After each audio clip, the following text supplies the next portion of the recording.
The big thing that broke in the news over this past week is that Kathleen Kennedy is out. Kathleen Kennedy of Lucasfilm has finally stepped down after many, many years of rumors that she was stepping down. And actually, Dave Filoni had already been promoted to chief creative officer at some point over the past couple of years. But he is now officially in charge of Lucasfilm alongside, I forget her name, Linwin. It's sort of a similar thing between Gunn and Peter Safran. Where there's a creative guy and a money person. Yeah, which I think is a long time overdue, frankly. Yeah. Just in a nutshell. I mean, Kathleen was responsible for many, many great things, but largely Star Wars does seem like they were a little bit non-directional, especially after the sequel trilogy fell apart or ended.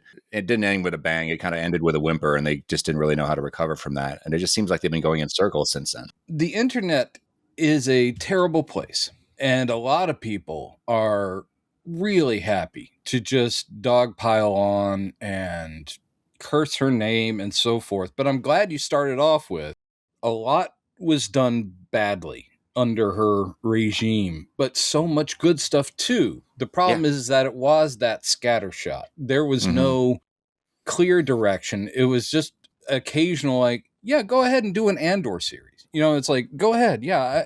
So it is easy to forget. And she has been the fans, punching bag for a long time.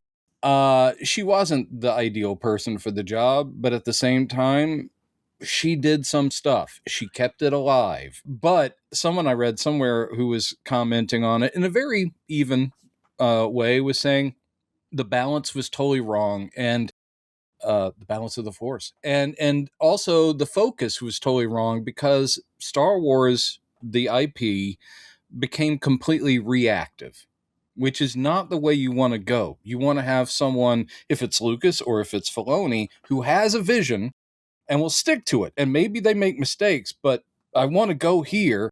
Everything that Kathleen Kennedy was doing was reacting, like, oh, they didn't like that. Yeah. It's like, oh, the sequel trilogies didn't work, or Solo didn't work the way we thought it would. So let's back up and now shove a whole bunch of series out.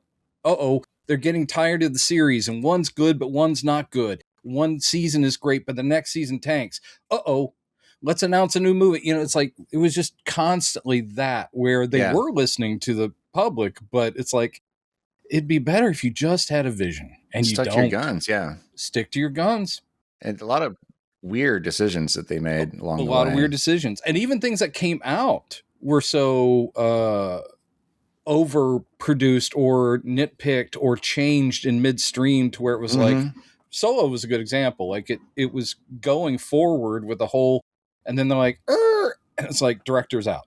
Ron Howard steps in. And like, guys, just do it. Just do it. Let us watch it. And actually, I like Solo. I mean, I don't think it's amazing. I did too. Yeah, we've talked about it before. I think it gets a bad rap because it was mostly, I think, really great, and with a few moments in it, they're like, I wish you hadn't done that. Oh, obviously, and I'll say that across the board. But overall, it was a lot better than people give it credit for. Mandalorian started so strong, and actually, I mean, I liked it. I'll go see the movie. I'm excited for that. Sure. But they made decisions that were creatively sound, but then reactive to, well, people can't watch a show without Grogu. Well, it's like, literally, let's drop him off. He's going to be a Jedi trainee. And it's like, great. And then it became about celebrity guest stars. It became about, tonal shifts constantly where you're like, damn, you started so strong. Which is why I think Filoni Filoni was also kind of behind some things that didn't work, but maybe he was compromised. I mean, Book of Boba Fett it's not crap, but it was like, wow, it's not. No, but I was going to say that is definitely the weirdest. I mean, I think there's two. I mean, nothing really can outshine the sequel trilogy as far as like, oh no, that's still big time fumbling the ball. But what happened with Mandalorian is like, whoa. I just don't. It's one of those things where you kind of hear something crashing in the kitchen, and you're like looking behind the waiter, going, "What's going on in there?" And he's like, "Oh no, everything's fine." And then the Boba Fett series comes out. Here you go. And you're like, what? And then Mandalorian season 3 comes out, and you're like, what? And it doesn't taste bad, but you do see little shards of ceramics from wherever Yeah, it had they're like, fallen and broken and ended up on the floor. And you're like, it yeah, didn't taste bad, but something did happen back there, didn't it? what are you guys doing back there? This Yeah. was probably much better before that. So, I mean, it is true. And you could go down the list of I'm not going to say 50-50, but there's really solid stuff. And there's entertainingly okay stuff. And then there's the sequel trilogy, which the biggest problem, which we've talked about before, and we talked about it with Jerry, but and everyone agrees. Pretty much everyone that likes Star Wars agrees. Nothing against the cast, nothing against the initial setup, but who the hell? Kathleen, I would have been on the phone. I don't know her, but I would have been on the phone and just like, Kathleen, hey, are you about to start those? Sit people down in a room and figure out the arc. Sit down in a room and figure out the story that's going to go across 3 movies, because the original trilogy, Lucas didn't direct all of it, and he had other people helping him write scripts, which is, I think, something George Lucas should always have. Yep. But there was one central creative mind coming up with it. It doesn't have to be one person, but even a group of diehards that could be Filoni, that could have been J.J. Abrams, all these people in a room just going like, this is a big deal. You do not just sort of haphazardly come up with the concluding trilogy of one of the biggest cinematic storylines of all time. You don't just go, well, I started it. Where are you taking it? I'm going to take it over here. Oh, no, they didn't like that. Quick. It's just all that, where it's just decide on the storyline before you start. That's what I'm saying. Yeah. So I kind of think I'm really excited to see where this is going. I mean, I hope it's just not going to be Mandoverse. I'm hoping that Filoni is going to. What I think they should do is plan out a new. They need to get back to the saga. I don't know what the saga is going to be at this point, right? But announce a new saga trilogy that people can get excited about. I don't think it will be the Mandoverse, because I think the Mandalorian was Filoni and his buddy Favreau sit there go like, well, we can carve out our own little cool thing over here to the side, because no one's going to get on us about using Luke Skywalker until later on. They're like, go ahead and use Luke Skywalker because you guys are rocking it. So I think that is his baby. But at the same time, now that they're like going, the whole universe of Star Wars is yours, I think he's going to be just, he's off the leash. So I have a feeling, because I've seen, obviously, going back to Clone Wars and stuff like that, where you sit there going, that guy can balance. He's done some light stuff, but he knows the continuity. He knows the mythos, and he gets in it deep. So, I think he can bring something that's both entertaining, audience friendly, but at the same time, I think he's not afraid to go, oh, we're going to get back to the Force and find out how this is affecting, and maybe the future of the Jedi. Maybe he jumps over Rey. Maybe they don't go back and try to fix the sequel trilogy, and they go, it is what it was, and now we're 500 years in the future. Right. That might be the wisest thing to do, is like move wisest way thing to do is just as far away as possible from, which is, again, a shame. I know that cast, when I see, Oscar Isaac, he tends to be he's frank, but he doesn't go as hard as John Boyega, who has a point of just like, don't introduce a character that you're setting up to be so important and then just shove him off to the side. It's like, that's not cool. And I like how frank he is, where he's like going, they'll never hire me again, so I'm just going to tell the way it is. That's very respectful, and respectable, and he is so right. That was such a wrong way to go. And poor Daisy Ridley. Ugh. What do you think about that? What is it? The search for Ben Kenobi? What was that? It's their search for Ben Solo. Yeah, we talked about that briefly at the end of one of our shows a couple months ago. But yeah, we don't know what it really is. We have no idea. But the people amount of behind it, the people who were behind it. Yeah, Adam Driver and I forget the guy, Steven Soderbergh. I don't know if Steven Soderbergh said anything publicly, but Adam Driver was just raving about it. That I think it was a real Soderbergh's shame that it didn't happen. I don't know if there was a script or just a treatment, but Soderbergh was like, I want to do this, and I would direct it too, which, Steven Soderbergh directing a Star Wars movie.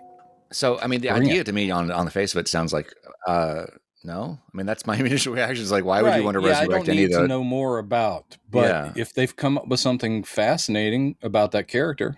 Yeah. Because when I first heard about Andor, it's like, who cares about Andor? Totally Exactly. wrong about I was that, the same way. So, yeah. I was I like, of mean, all the characters from Rogue One, we're going to follow that guy? a lot of people reacted that way. Say, oh, the guy who died, you're going to do a prequel? Yes. I mean, talk about something that was very gutsy. Not only was it really well thought out and set up, but it's gutsy to say you're going to end up watching a series and caring about a character who you already know the outcome. You already Mm-hmm. know he's going to die on a beach, almost kissing a very attractive lady. Yeah. So, I mean, yeah, that's such a gamble, but it worked as long as Yeah. it's something that well done. That was Star Mhm. Wars for grown-ups. Yeah. Though, of course, so's all Star Wars. It's just, you know. I still think the best movie in all of them is the first one. Oh, snap. Episode 4. I think so too. Though I love Empire. Empire. And I do think it would be good to get it if go way into the future. I'm still hopeful, and I probably won't happen. But I was still. I mean, after seeing how well Andor was doing, I was kind of hoping that they would just move forward with that rebel, behind the scenes kind of storytelling, and like because that was they filled out the story for the rebellion leading up to A New Hope. Now maybe do a story that happens between A New Hope and Empire, and then one that happens between Empire and Jedi. Sure. I think that'd be really cool because we've got Mon Mothma is going to be a constant through all those stories that she survives all the way through. The actors will be aging, and that's the things you can't really keep doing. Yeah, I know. Well, they can recast. That would be the third Mon Mothma. Well, I really like our new Mon Mothma.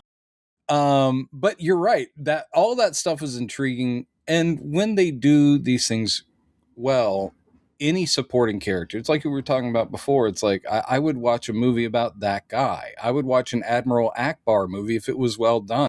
I would totally watch a Wedge movie. I'm all for Wedge. Absolutely, yeah. I mean, and he got a lot of novels, which I never read. Was not much. Did you read a lot of the Star Wars novels? No, any? And I read a few. I read True Supercura, which was a novel that takes place directly after Return of the Jedi. And it was fun, but it was really kind of more of a Star Trek story than Star Wars. They're fighting an alien race from another galaxy. It's like, this is a little too sci-fi for Star Wars, but it was good. I read attempted to read the Heir to the Empire trilogy. Yeah, Heir I attempted. I only got a little ways in the first novel, and I just didn't feel like the voices of the characters were the characters that I knew, and I just kind of lost interest. I was also kind of just desperate. I read that one. I read The Courtship of Princess Leia, just because it's like, oh yeah, filling in backstory on their romance and how they became man and wife, and I was like, oh, this is good. I mean, I dipped in, but I certainly wasn't one of those people who bought them all. I don't know, and those people, of course, are the really angry ones because they're like, going, that didn't happen. We're done. But regardless.